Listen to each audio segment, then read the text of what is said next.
Hi there and welcome. I am so glad you are with me tonight. Just as we're getting started, I would really appreciate it if you would take a moment to say hello in the chat box and maybe let me know if you are new to iridology or if you've got some training under your belt. That'll help me to understand how deep I should take this training that I'm doing with you today. So let me know if you're new or if you've already got training. That's great. And the more you play with me in the chat box, the more information you'll get out of me. That's just how it works. I love that Chana says she's an iridologist in training. So love that. I also am going to put out a little note for those who watch this on the replay. It'll be put onto YouTube. So if you're watching it there, would you please remember to like it, drop a comment, subscribe to the channel, and share this with somebody. All of those things make these videos more visible and it helps the algorithm show it to more people. So really appreciate that. So good to have you with me today. We've got people who've got some training and we've got some who are new. So I'm going to keep this pretty high level so we don't lose the new people today. I want them to get what they want, but I promise that those of you who already have some training, you will still get loads of benefit from this as well. It is wonderful to have you with me today. All right, let's dive in. We need, of course, to say that with iridology, this information is meant for your education only. We never use iridology to diagnose or prescribe, and you're responsible for whatever results you get from using this information. We need to start with that very first basic understanding of what iridology is, because there's a lot of stuff out there and some of it is good and some of it's not so great. So when we are doing iridology, we are specifically looking at the iris of the eye, and we are looking for color. We are looking for the way the lines are sitting in the eye, the fibers are sitting. We're looking for extra bits of pigment. We're looking for other kinds of texturing that we see.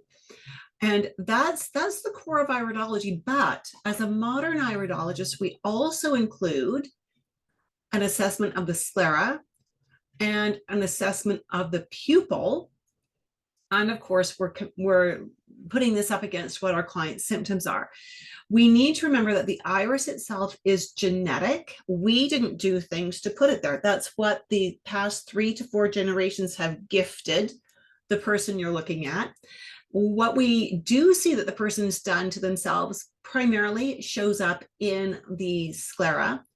And then the pupil size and shape, they are combinations of what's inherited and what's the person has done to themselves. So we've got several different layers of information that we can pick up from the iris. And again, this is telling us where genetic potentials are when we're looking at the iris. It is not giving us disease names. The sclera is telling us where the hot spots are. This does not give us disease names.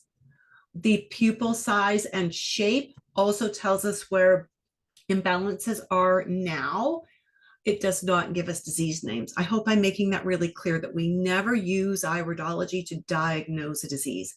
We use it to understand why our client has the health problems they have and to help us shape the recommendations we are going to make. Does that make sense to everybody? Does that make sense? If that makes sense, give me make sense in the comments. Chana's saying yes. Thank you, Chana. If it's making sense, I want to hear a make sense. Yes, yes, makes sense. Fantastic. Love it. Love it.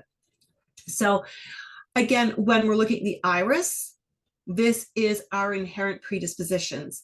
You can see that this pupil is not round. And that gives us certain information, and where it is flattened gives us more information. The size of it gives us more information.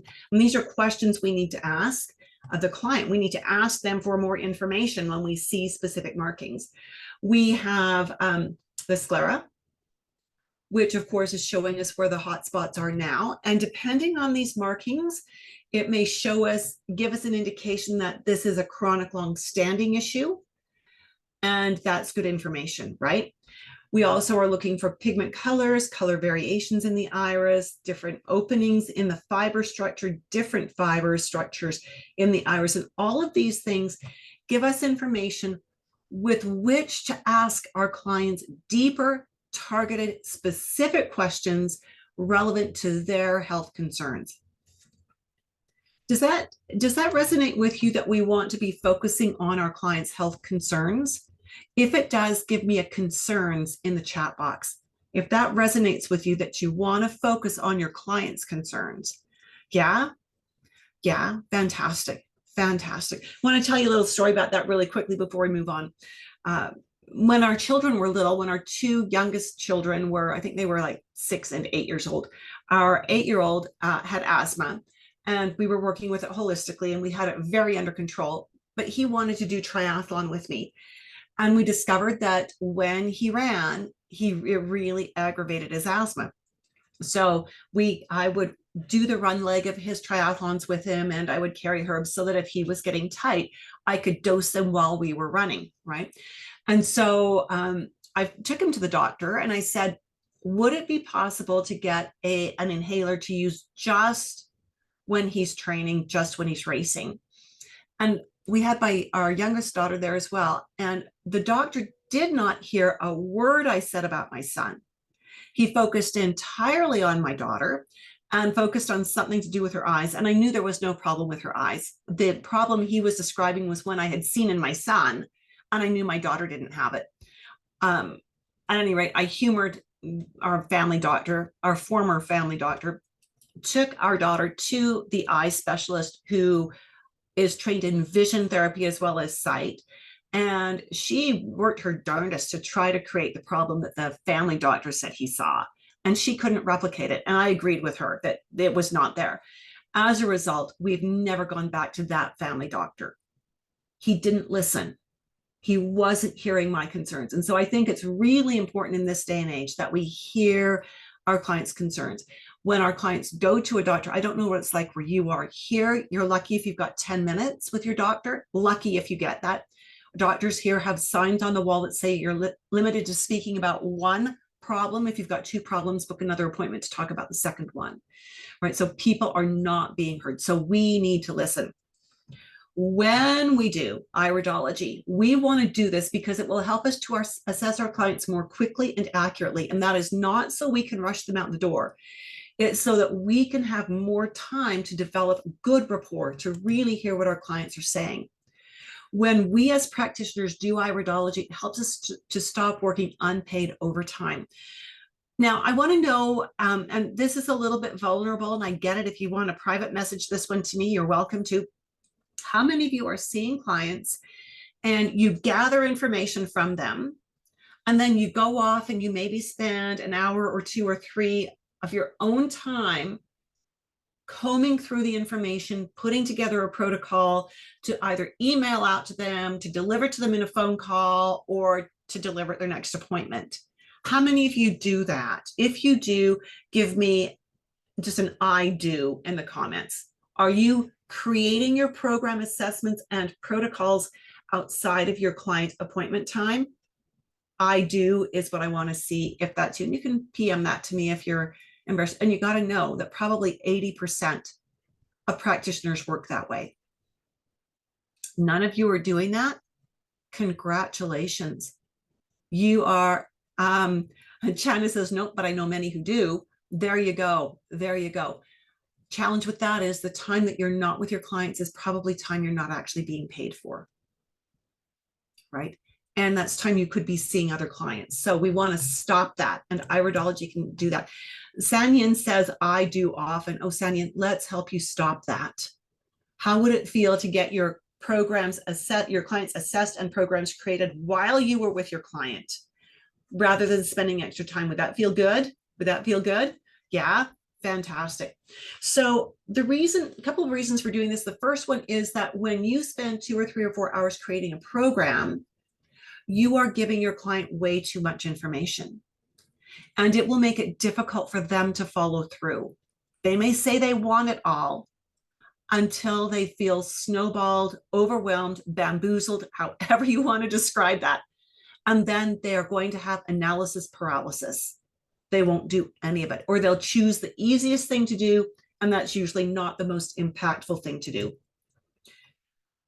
By creating your programs while you're with your client, you will keep them more succinct and precise and targeted to the client's concern, especially for the first few appointments.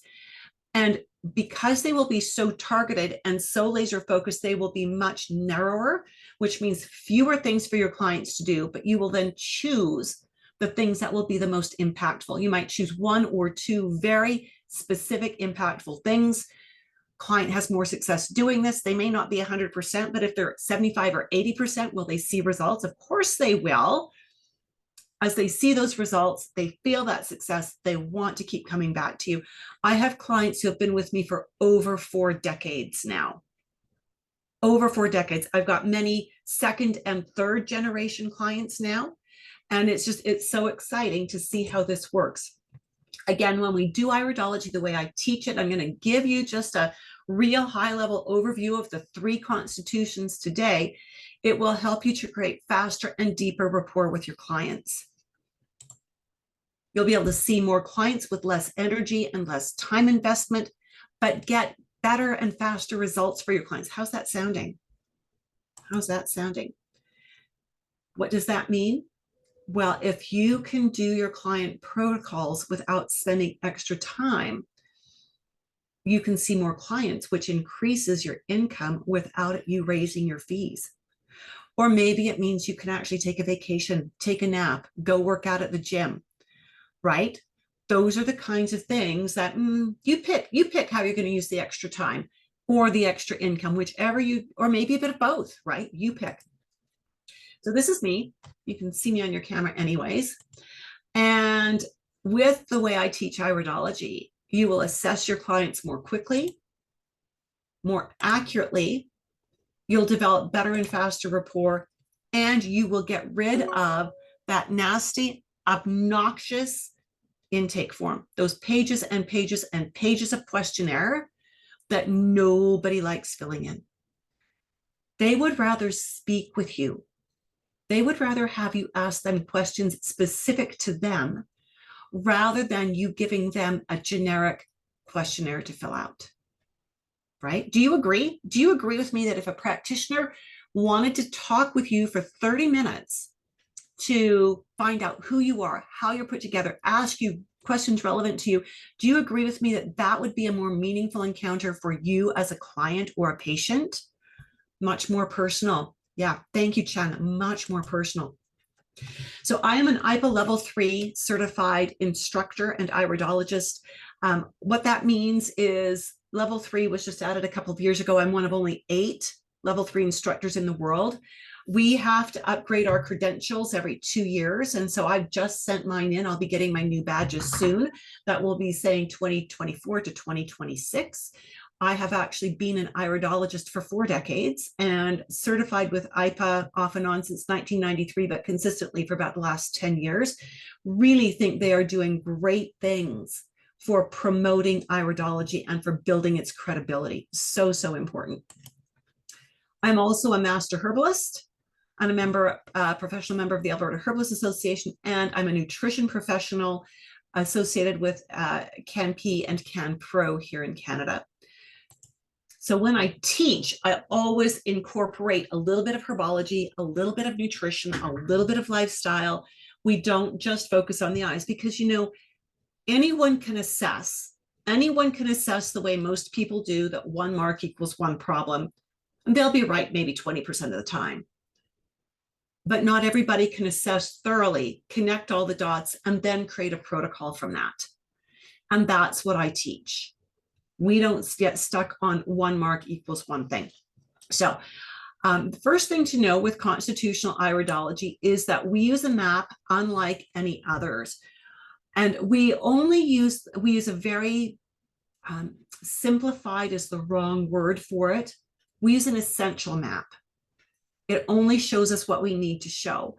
But we do mapping as the very last step. Because when we understand the constitutions, there's so much we can do without even looking at a map, right? Because we're looking at how this whole person is put together, how everything is integrated. And I love what Chen is saying, a holistic education for a holistic assessment. Yes, absolutely. So we're not going to slice and dice this person into little teeny bits, because that's not how we want to start with them. So this is a beautiful example of a lymphatic eye. Now, when we call it a lymphatic eye, the two things you're looking for to fit it into the lymphatic category are there has to be some visible blue. It doesn't need to be completely blue, but there needs to be some visible blue in the iris, and we need to see some of the fiber structure. So this is the fiber structure, all these threads, and we definitely have some blue here. Now we might have other colors in the eye, and at this level, working on the 3 foundational constitutions, we're not going to be concerned about these. That's added information. Those are subtypes and different pigments that we work with later on. What we want to know with this lymphatic type, and this is information you can literally use with your next client. If you are in a clinical situation and you're seeing clients, the very next client you see, the information I give you today, you can use with them. Okay, it's very basic, but it's going to give you an insight that you maybe didn't have before. When we see a lymphatic iris, this tells us that their health concerns center around the mucous membranes, their systemic acid levels, and the functioning of their lymphatic system. So for example, one of the first questions we would ask would be, is there a personal or family history of asthma, allergies, arthritis, eczema, psoriasis, kidney issues? When you understand your anatomy and physiology, and this is why I only teach people who've got an anatomy and physiology course under their belt at college level, they will understand immediately that asthma is a sign of too much acid in the system. Allergies are a sign of too much acid in the system. Arthritis, eczema, psoriasis, all indications of too much acid in the system. And kidney issues, well, kidneys are what mediate the acid, right? They're what are supposed to pull out the excess acid. So again, I'm not looking at the little pigments. I'm not looking at the fibers that are going sideways. Those are all different things that give us different information.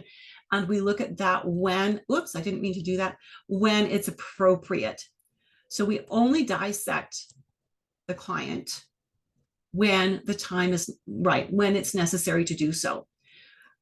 Can you see how if you're sitting with a client and you see their eyes and they've come in with the concern of, for example, asthma, that you know that yes, from that it's a lung symptom, but it's not a lung problem? Does that make sense? The lungs are simply giving you the message.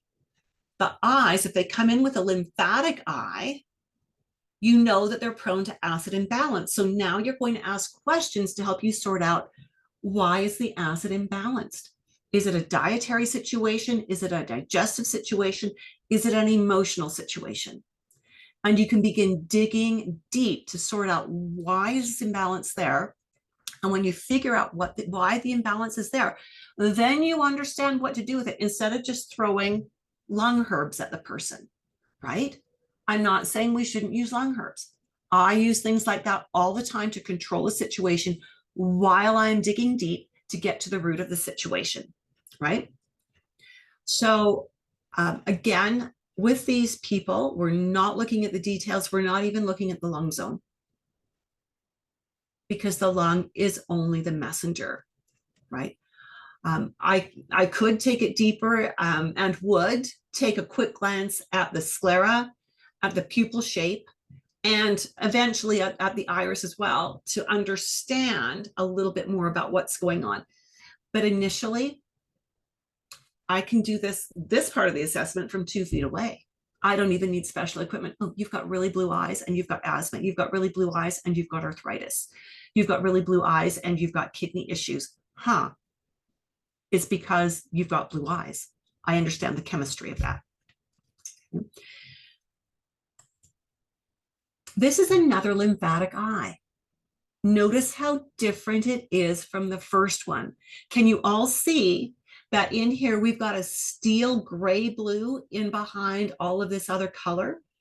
If you can see that, I want to see gray blue in the chat box.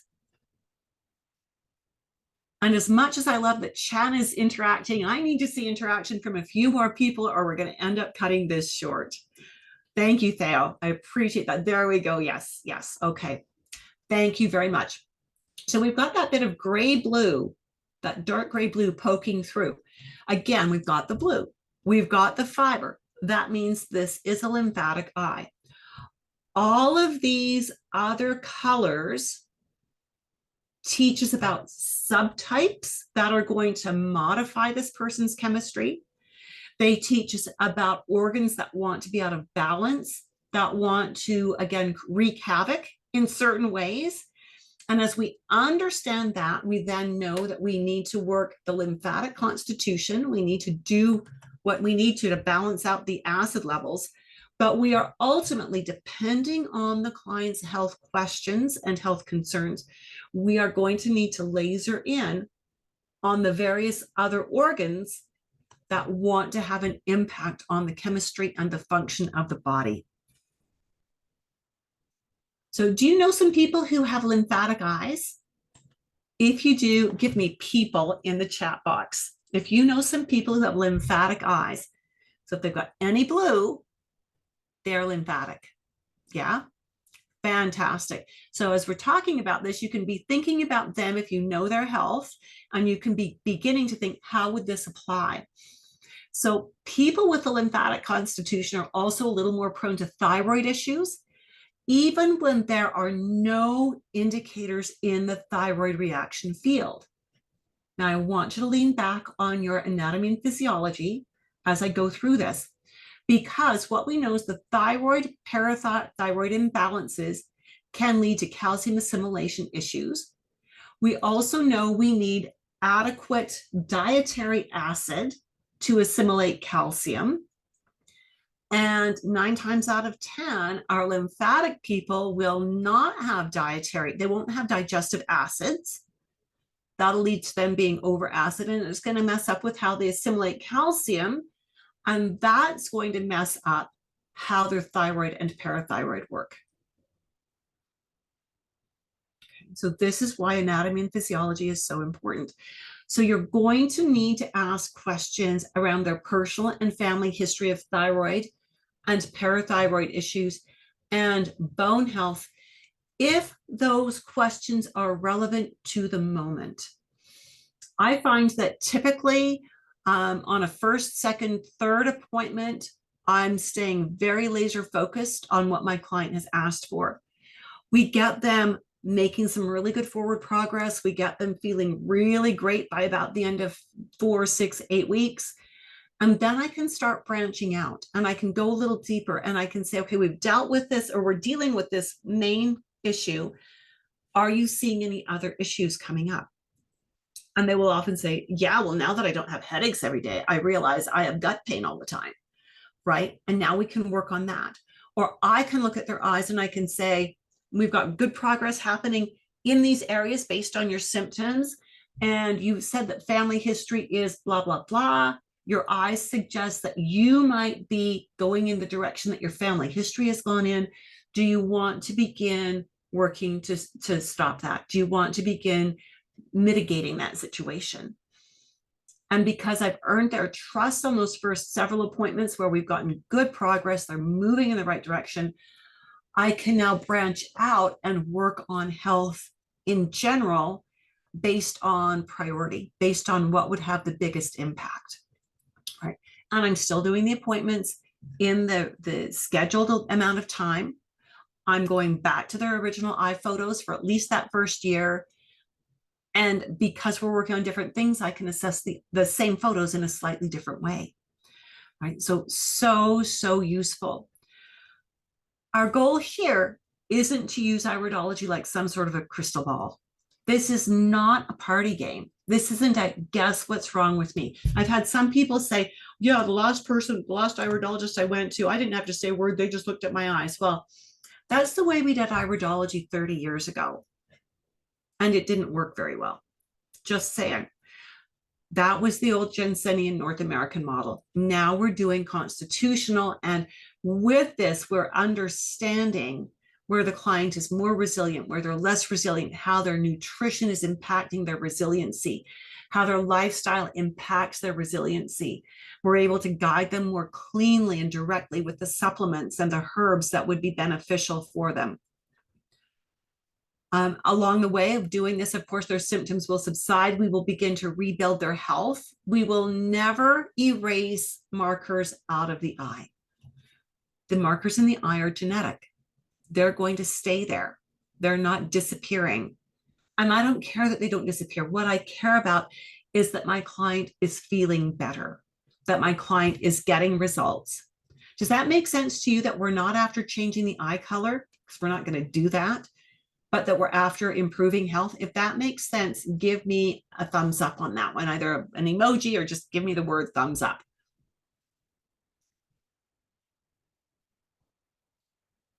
So that is the tip of the iceberg on the first constitution.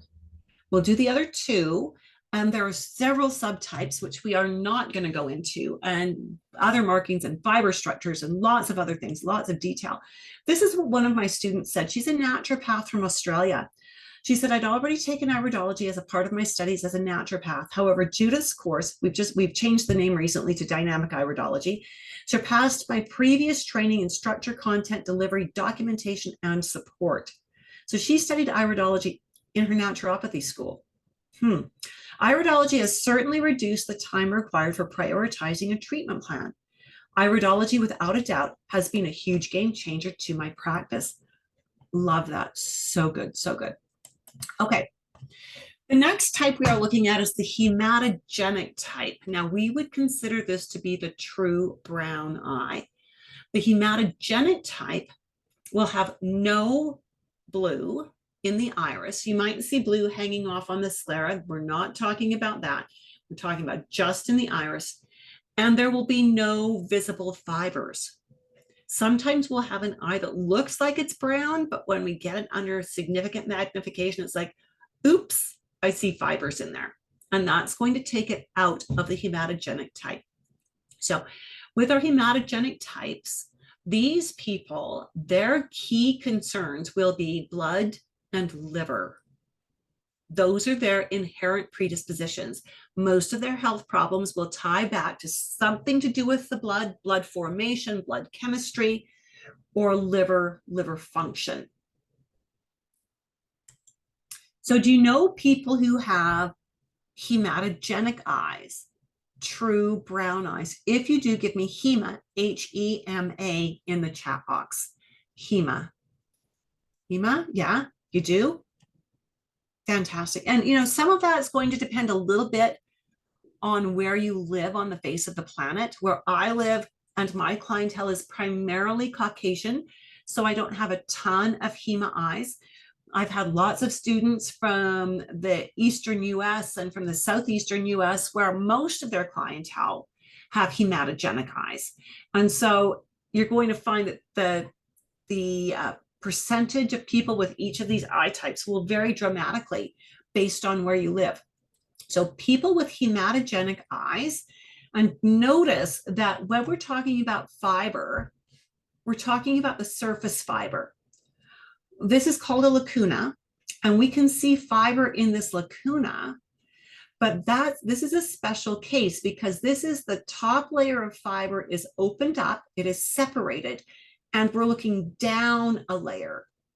And the reason we don't see pigment on this part of the eye is because the pigment sits on top of the surface of the iris itself, right? It sits in that anterior border layer, and there's enough pigment here that it masks it. It's like spreading snow, a snow falling over your lawn, it hires the blades of grass. But if you were to go and shovel out a little patch on your lawn, you could still see the blades of grass because the blades of grass are down a layer in the snow. Hopefully that analogy made sense. So when we see fibers in here, this does not count as seeing fibers in a hematogenic eye. Does that make sense? Did that make sense? I think that made sense for Chana. She says she loves that. She knows what snow is where she lives. So that's great. So that made sense for Liz as well. Thank you so much for that. So when we're seeing this, we're not seeing fiber in this top layer, and we're also not seeing any blue. That means we are hematogenic. Now, on that previous slide, you noticed there where it was a bit of gold. Sometimes we do see gold. Sometimes we see other pigments in a hematogenic eye. So some other areas that these people are prone to having concerns, and this list is a little longer. Spleen, which has a lot to do with blood, stomach and digestion, circulation and heart, which indirectly has to do with blood, varicose veins. They'll often have a pH issue where they'll be a little bit, they'll be not quite acid enough. That's not to say they're alkaline, they're not truly alkaline, but they're just not quite as acid as they need to be to function. They'll often, because of that acid issue, have problems with mineral balance, especially holding their calcium. And because they have problems holding their minerals and getting their minerals, assimilating their minerals, they'll often have challenges with the endocrine system and their metabolism. So again, depending on what symptoms or imbalances your client wants help with, the questions you might ask based on iridology could include things like, is there a personal or family history of blood imbalances of any description? Is there a history of allergies, because that has to do with liver? What about immune issues? A lot of our immune response comes from the liver also, right? And again, this should be things that you learned in your anatomy and physiology. Are there challenges with your blood lipid balance, including your cholesterol and your triglycerides? Again, that's liver. What about weight issues? That can be due to liver. So now you wouldn't ask all those questions of one person. You're going to cherry pick the questions that fit your client. I love what April's saying. You may be talking about me here. Fantastic. So if you know someone who is pretty sure they have hematogenic eyes, again, you've already given me that, so we'll skip that one. So this is just the tip of the iceberg, just the tip of the iceberg of what you learn about hematogenic eyes and hematogenic constitution in the dynamic iridology course. Again, in the course, we talk about what this means and what these lines coming around mean. What does it mean when you see a brown pigment on a brown iris? There's just, what does it mean when we see little tiny dark holes in the surface of the iris? There's so much there, so much information. And this is what Michelle Davies said. She was not kidding, love her to pieces. I love all my students. I only attract the nicest people. So if you're nice, we need to talk. She came to me already certified as in iridology with levels 1, 2, and 3 from David Pesic. And she already had done Darko Purse's iridology in professional practice as well. And she's an RNCP. She said, this is the most amazing iridology course I've taken. Judith's course is top on my list. Judith's iridology course is very complete as it contains the most accurate iridology, including sclerology, and most importantly, how to put it all together and to make a proper assessment. I feel very confident in my nutritional practice now. Fantastic. I love it when my students come in with no background. I love it just as much when they come in with a lot of background and they leave the course feeling like, oh my goodness, this was so worth being here. All of the information I had before, I can now connect it. Often students like this, and I'm not saying this was Michelle's case, often they come in with tons of iridology certifications, but they haven't been taught how to use it. And we really focus on not just learning the nuts and bolts, but learning the integration and learning how to use it. Chana is saying, I'm in the course and loving it, learning so much. Thank you, Chana. So the biliary eye type, So we've had yes blue and yes fibers. We've had no blue and no fibers for our hematogenic. So for the biliary, we are looking for no blue, but yes fibers. So look carefully at this eye, and can you see that there are threads in this eye? There's no blue, but we've got threads. If you can see the threads or the fibers, give me threads in the comments box. And I'd love to hear from as many of you as we can. Do you see threads? Yeah? Yeah. So this is the type of eye that sometimes gets mistaken for hematogenic if you don't have magnification. It's not a serious mistake because there is some overlap. The biliary really is an overlap between lymphatic and hematogenic. So you're not going to be seriously wrong. You're not going to kill your client. right? By saying, oh, is hematogenic, I'm going to work with it that way. You're not going to kill your client. You'll just miss a few key pieces. So when we see this, again, as a former Jensenian iridologist for the first 10 years of my practice, I would have said, oh my goodness, this person is full of garbage. They need to be cleansed. They are so toxic. These eyes should be blue. Totally wrong. Absolutely wrong. Couldn't be more wrong if I tried. Did I underscore that enough? So this, when we see this, this is biliary. Again, there's no blue in the iris, and there are visible fibers. Now, again, in the biliary eye, we might have gold. We might even have some other pigments beyond the browns and oranges and golds in here. There might be little freckles of different pigments in here, and that's perfectly fine. We will often see that closer to the center of the eye is a little bit darker. And, we will often have contraction furrows, but these can be in any eye type. Okay, so do you think when you see biliary, when you see that word, when you hear that description, what do you think of? What organ or organ system do you think of when you hear biliary? Bile liver? Yeah. Absolutely. So that's going to be your key area of concern. Remember, we said overlap between lymphatic and hematogenic. So we're going to have liver, but we're also likely going to have some hidden acid challenges in here as well. Do you know anyone who you think might have biliary eyes? If you do, give me Billy in the chat box.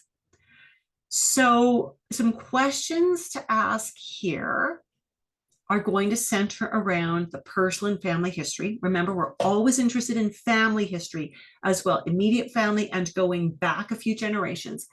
We want to ask about history of digestive problems, any kind of stomach digestive problems, liver issues. And you know that means immune function, lipid balance, blood sugars, triglycerides, allergies, and so much more. Gallbladder. We might see more gallbladder issues here. And pancreas. We might just have pancreas imbalances here because that's a real common thing with the biliary type. All right, April is saying, you have me pulling up some irises. I've said, ooh, fun. Well, now you can go back and look at them from the perspective of constitution. And so when we're doing this in the course, yes, we're learning to identify. Yes, we are looking at what are the questions we would ask, what are the common symptoms we would see. We also dive into what are the common personality traits. What are the kinds of foods this person should be focusing on? What foods should they be avoiding for life? What are some appropriate supplements? So we take it fairly deep because I don't just want you being able to identify this.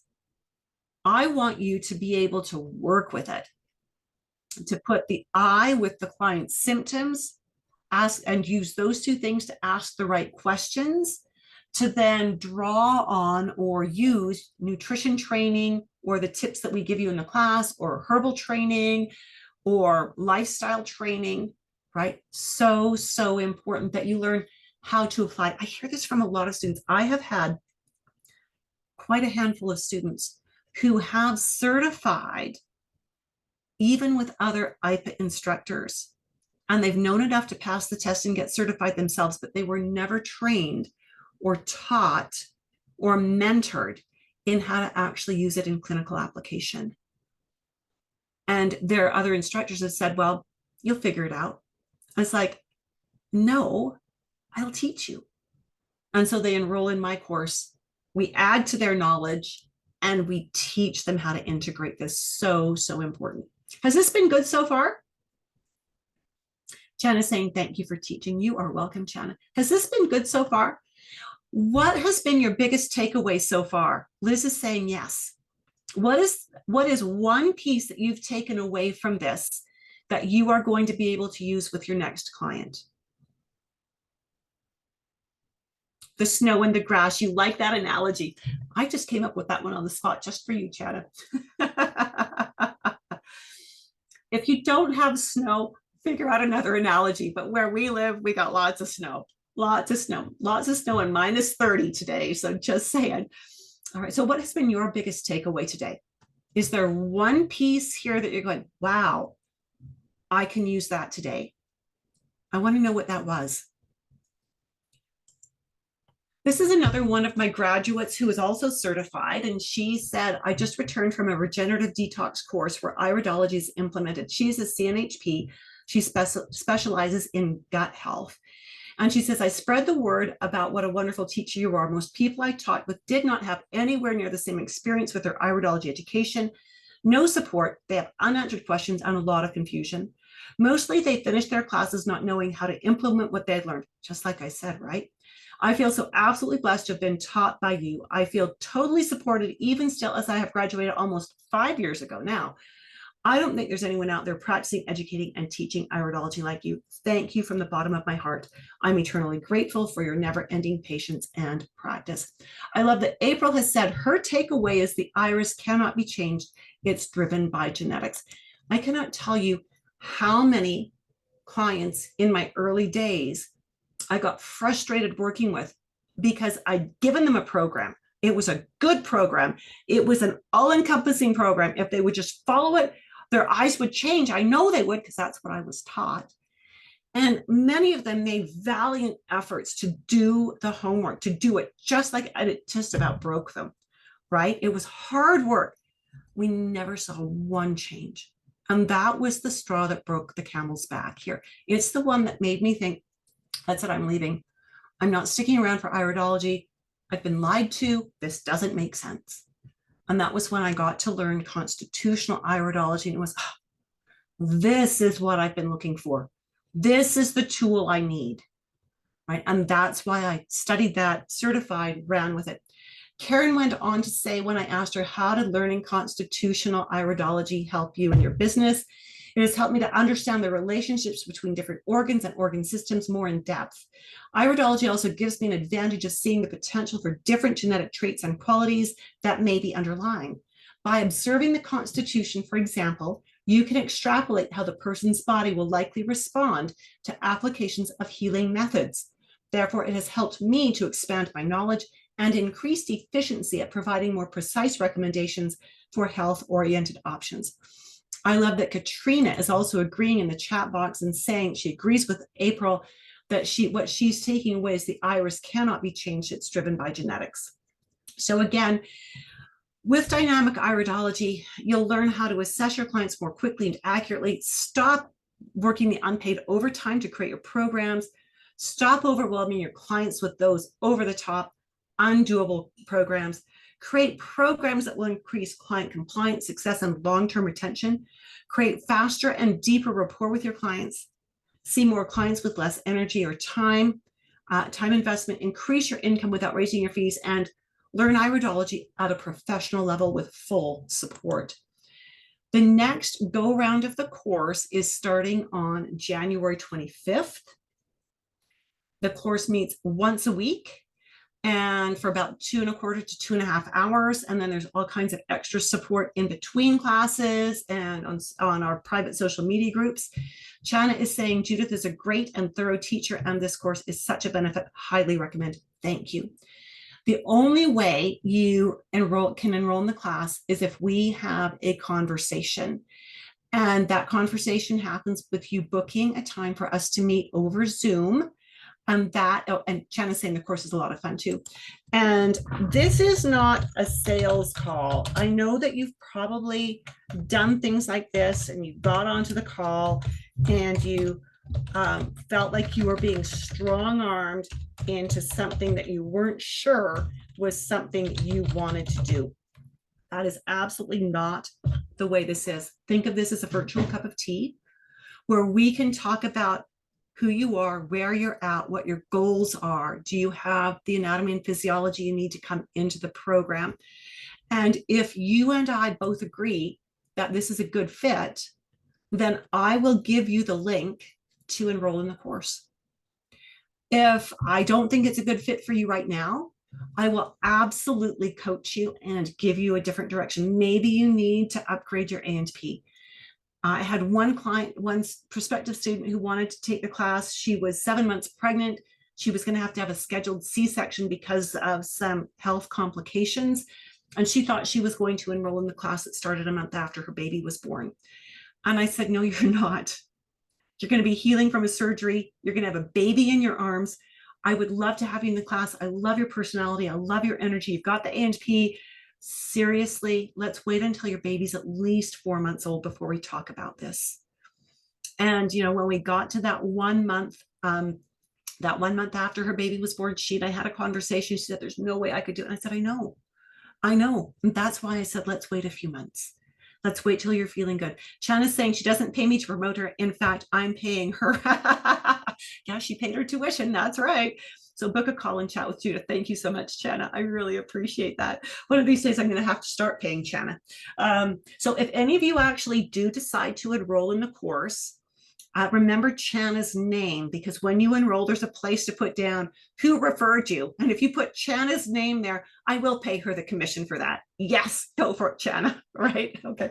At any rate, so there we have our 3 basic constitutions, right? And you can use that information right now. Hopefully you took really good notes. Use that information right now and use it to start understanding your clients at a deeper level. Now, again, that's just the first level. Then we look at fiber structure for subtypes, and we look at the different color variations within each color type for subtypes. And then we start linking all kinds of things together and looking for specific kinds of markers. And then we add pupil shape, and then we add the sclera.